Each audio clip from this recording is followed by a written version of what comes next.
Assalamualaikum warahmatullahi wabarakatuh. Selamat pagi, salam satu cangkul, tetap semangat. Pada kesempatan pagi hari ini, tepatnya hari Selasa, tanggal 15 Oktober 2025, bertepatan dengan Cemkasios Taufik Watani sudah memasuki hari ke-36 hari setelah tanam. Untuk hasilnya mantap sekali ya, ini ketinggian udah hampir sekitar 60 cm. Untuk perkembangannya buahnya mari kita cek ya. Ya, ini buahnya ini udah panjang ya, udah mulai besar. Pakang pertama ada, kedua ada, ketiga ada, keempat masih bunga, 6 ada, 7 ada ya. Jadi udah pakang ke-7, alhamdulillah sekali untuk bunganya lengkap. Artinya tanaman Watani bisa dikatakan tanaman yang sehat. Ciri-ciri tanaman sehat itu sendiri adalah satu, untuk daunnya bisa dikatakan mulus hijau pekat. Untuk daunnya juga tidak terlihat ada hama trip maupun tungo, kutu kebul atau bercak daun ya. Kemudian ciri-ciri yang kedua itu untuk bunganya tidak rontok. Itu adalah salah satu dari ciri-ciri tanaman yang sehat. Yang kedua, batangnya terlihat sangat kokoh ya.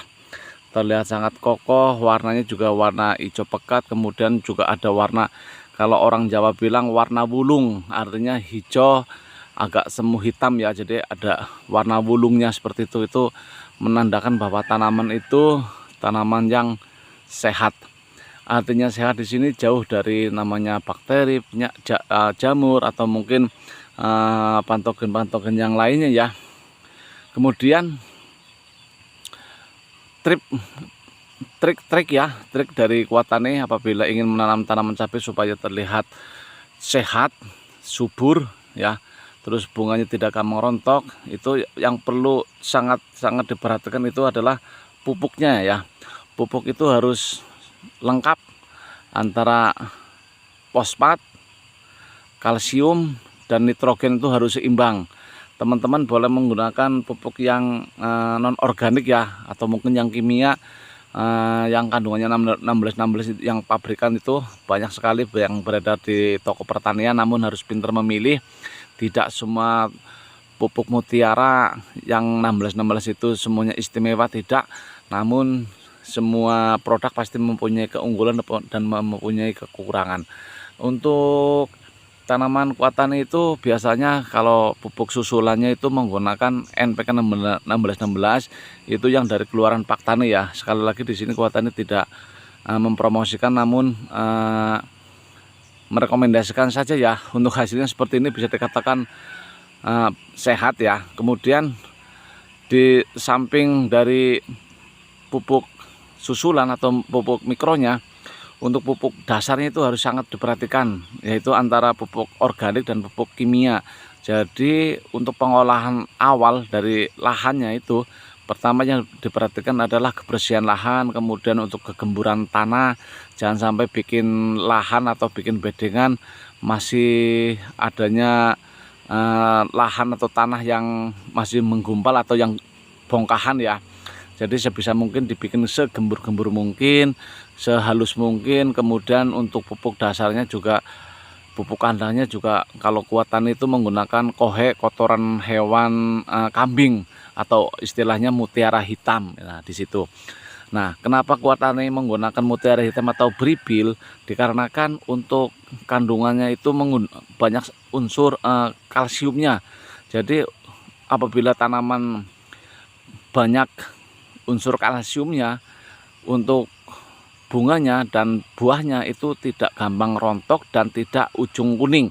Biasanya kalau ciri-ciri tanaman yang kurang kalsium, jadi buahnya ini ujungnya kuning ya, ujungnya kuning, akhirnya tua, tidak sempurna, dan biasanya menjelang panen itu banyak yang bosok, artinya kurangan kalsium. Namun untuk mengantisipasi hal itu, biasanya Watani itu sering sekali menggunakan pupuk kandang kambing ya, kohek atau istilahnya kalau orang Jawa bilang itu mutiara hitam seperti itu.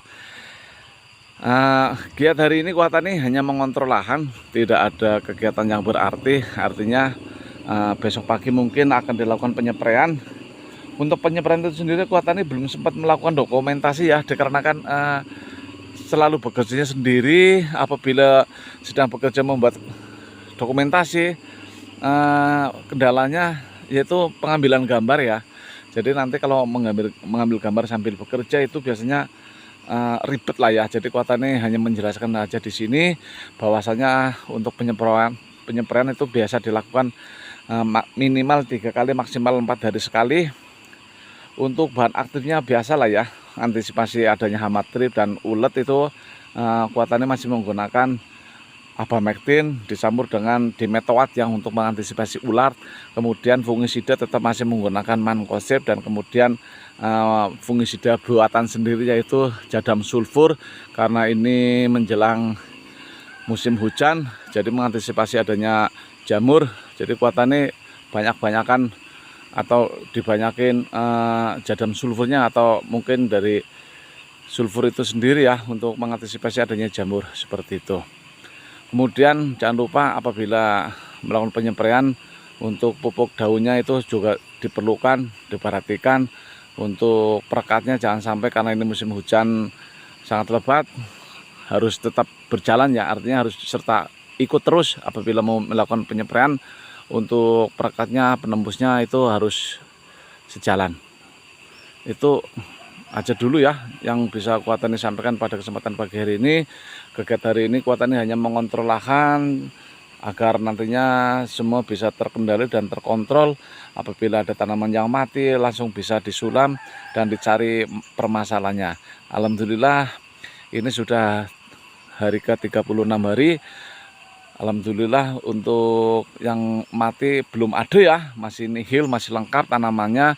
Setiap tajar itu ada isinya. Alhamdulillah ini bunganya juga sudah sangat terlihat jelas dan efektif ya.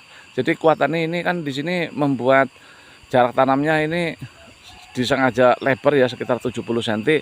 Hasilnya untuk sementara masih sangat memuaskan ya. Untuk daunnya juga ini menjelang 36 hari juga belum rapat ya, artinya masih jarak masih terkendali, masih aman lah ya. Sirkulasi udara juga masih, saya yakin masih aman. Untuk sirkulasi matahari atau cahaya juga tembus ya, artinya batang utama itu terpapar sinar matahari, artinya bisa dengan maksimal untuk penyerapan untuk tanamannya. Terima kasih bagi teman-teman yang baru saja bergabung. Kuatani ucapkan terima kasih. Jangan lupa di komen, di subscribe, tentunya di share supaya channel Kuatani bisa berkembang dan bermanfaat. Terima kasih. Assalamualaikum warahmatullahi wabarakatuh.